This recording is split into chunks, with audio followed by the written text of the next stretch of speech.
Assalamualaikum warahmatullahi wabarakatuh. Alhamdulillahirrabbilalamin. Kita ketemu lagi barengan saya, Helmi Denada Ari Sandi. Pada kesempatan kali ini, saya akan membahas tentang fungsi kognitif dari Carl Gustav Jung. Kalau di video sebelumnya, kita sudah ngebahas tentang apa sih sebenarnya fungsi kognitif, kemudian disinggung juga tentang analogi pesawat, ya kan? Yang analogi pesawat ada pilot, co-pilot, penumpang, ada tim yang nomor 4 dan sebagainya itu loh. Nah, pada kesempatan kali ini kita akan ngebahas apa sih sebenarnya fungsi kognitif yang terbagi menjadi 8 fungsi kognitif menurut Carl Gustav Jung. Jadi, setiap tipe kepribadian manusia itu memiliki 8 urutan fungsi kognitif. Fungsi dominan, fungsi auxiliary, fungsi tersier, dan fungsi inferior. 1, 2, 3, 4, ya kan? Nah, nanti akan kita bahas. Menurut Carl Gustav Jung sendiri, fungsi kognitif itu terbagi menjadi 2, yaitu fungsi judger atau penilai yang terdiri dari thinker dan feeler, dan juga fungsi pencerap, yaitu sensory dan juga intuitif.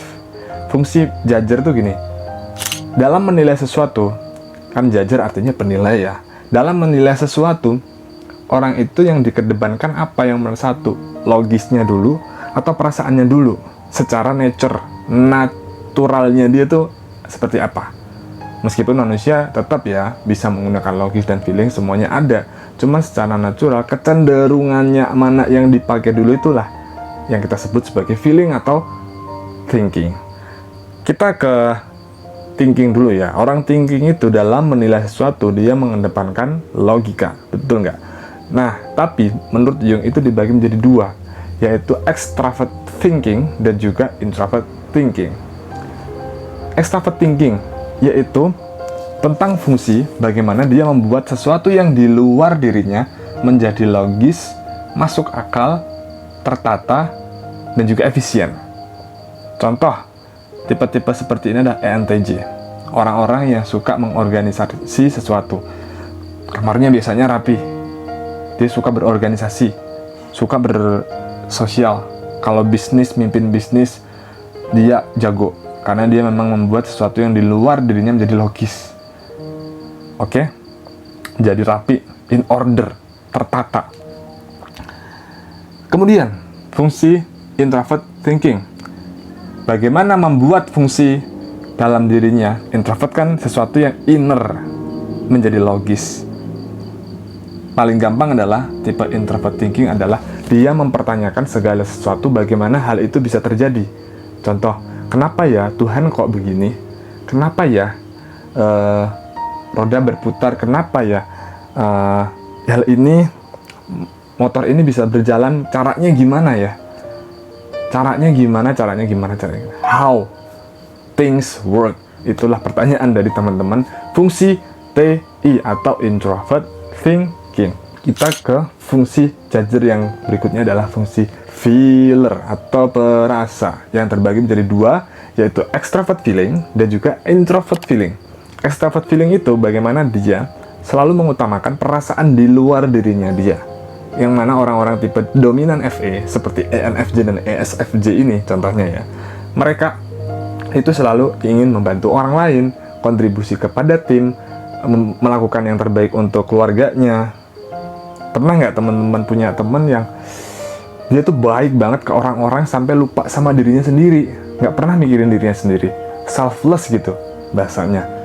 Ya, mereka adalah fungsi-fungsi FE yang sudah sangat terasah, terdevelop fungsi extrovert feelingnya. Mereka tuh tipe-tipe penolong, the hero, ya kan. Kemudian sebaliknya, gini, FI ya, fungsi introvert feeling, balikannya dari FE. Pernah nggak teman-teman punya teman yang dia itu kalau memiliki prinsip atau nilai yang dia pegang, dia nggak peduli kata orang lain. Contoh, orang lagi ngetren pakai baju ini, si orang ini tipe pengguna fungsi introvert feeling ini, dia punya baju sendiri yang dia nyaman pakai, kata dia suka, nggak peduli kata orang. Kalau dia sudah menentukan ini baik buat saya, orang mau berkata apa, saya nggak peduli. Saya nggak akan merisaukan itu. Dia akan mementingkan perasaan internal, introvert feeling. Contohnya INFP. ISFP, makanya seniman, pelukis, ISFP banyak, penulis INFP banyak. Kenapa?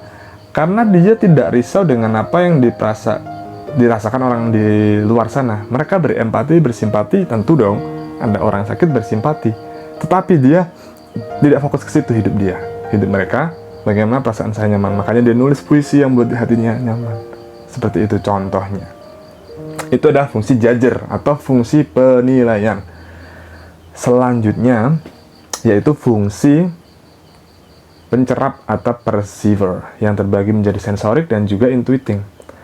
Sensorik itu bagaimana dia mencerap sesuatu itu berdasarkan panca indera, apa yang dia lihat, apa yang dia dengar, apa yang dia rasakan, ya kan. Mereka suka tuh fungsi-fungsi SE, contohnya ya kita ke fungsi extrovert sensing, yang mana fungsi SE adalah tentang bagaimana dia menyukai rangsangan-rangsangan stimulus dari luar. Explore tempat baru, explore kuliner, explore musik, nonton konser, itu adalah aktivitas SE. Contoh, pengguna dominan SE itu ada ESTP dan juga ada ESFP. Saya punya teman ESTP dan juga ESFP. Fungsi SE itu, mereka gampang banget tidur. Nempel ke kasur bentar, langsung molor, namanya pelor. Tapi nothing's wrong with that, jadi nggak ada masalah dengan itu semua. Mereka juga suka terhadap hal-hal yang sifatnya ya indrawi tadi ya. Kalau ada makanan mereka yang enak, suka dan sebagainya.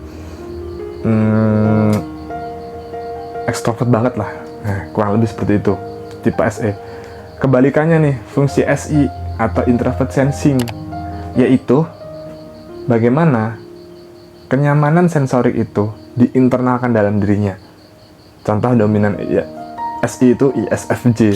Poinnya adalah ISFJ ini dia suka hal-hal sensorik yang membuat dia nyaman tanpa harus keluar-keluar jauh-jauh. Dia suka ngelukis, dia suka tiba-tiba, pernah nggak teman-teman punya orang kenal yang tanpa disuruh dia akan suka bersih-bersih sendiri. Tempatnya dibikin rapi, bersih semuanya. Secara sensorik itu pokoknya enak dilihat, dicium, dipandang, pokoknya enak. Itulah introvert sensing. Mereka juga senang banget mengenang sesuatu yang sudah terjadi, peristiwa yang terjadi di masa lalu. Itu introvert sensing. Kemudian fungsi selanjutnya, fungsi pencerap, yaitu fungsi intuisi ya. Tadi kan sensorik udah. Fungsi intuisi itu ada NI, introvert intuition.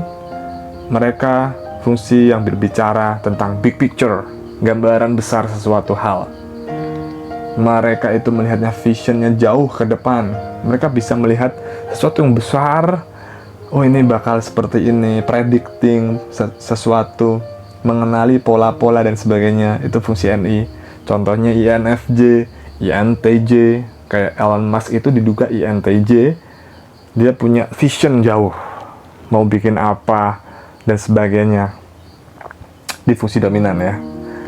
Kemudian fungsi NA atau extrovert intuition. Dia yang dominan itu adalah ENFP dan juga ENTP. Mereka itu suka sesuatu yang abstrak juga, namanya intuisi ya. Sesuatu abstrak, imajinatif, tetapi dia luas sekali. Mereka suka mendapat rangsangan dari luar. Mereka juga suka explore-nya sesuatu yang abstrak ya. Dia suka tertarik ini, tertarik itu. Pokoknya banyak yang dia tertarik dan kadang-kadang mereka dalamin tuh, tapi nggak selalu semuanya sampai habis mendalam. Biasanya seperti itu. Kalau ada yang bisa sampai mendalam bagus, cuman mereka tuh kerennya tuh luas banget wawasannya. Mereka tuh suka banget menerima informasi, apalagi sesuatu yang abstrak dan imajinatif. Kalau terlalu cepat dan kurang jelas, teman-teman bisa boleh komen di kolom komentar, nanti saya coba balas kalau saya bisa. Tapi jangan lupa untuk like, komen, share juga boleh, subscribe biar teman-teman paham lebih lanjut tentang MBTI, pengembangan diri yang akan saya bagikan. Terima kasih teman-teman, sampai jumpa di kesempatan berikutnya. Wassalamualaikum warahmatullahi wabarakatuh.